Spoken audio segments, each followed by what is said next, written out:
On distingue deux grandes composantes de la politique économique, la politique budgétaire et la politique monétaire. La politique budgétaire concerne les dépenses publiques, les impôts et les emprunts de l'État. Par exemple, en 2024, l'État du Cameroun a adopté un budget global de 6 740,1 milliards de francs CFA, répartis entre les dépenses de fonctionnement, les dépenses d'investissement et charges liées à la dette publique.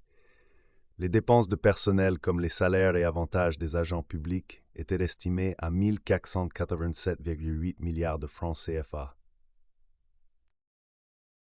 Les charges locatives, estimées à 9,5 milliards de francs CFA, liées au paiement des loyers des logements administratifs représentant environ 45% de son budget.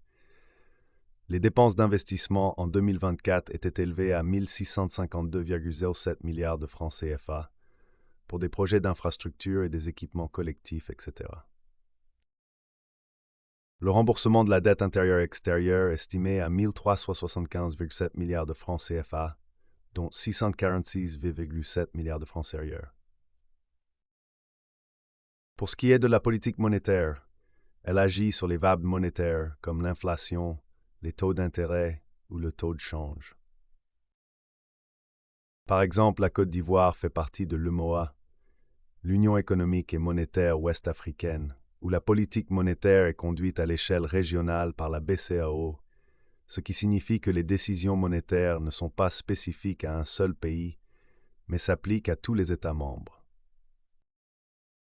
Elle avait des objectifs incluant la stabilité des prix, contrôle de l'inflation, le soutien à la croissance économique, ainsi que la gestion de la liquidité bancaire et du crédit à l'économie. Les principales mesures et orientations en 2024 étaient par exemple d'avoir un taux d'intérêt maintenu. Le taux directeur, taux auquel la BCEAO refinance les banques, est resté à 3,50%. Le taux sur le guichet de prêt marginal a aussi été maintenu à 5,50%.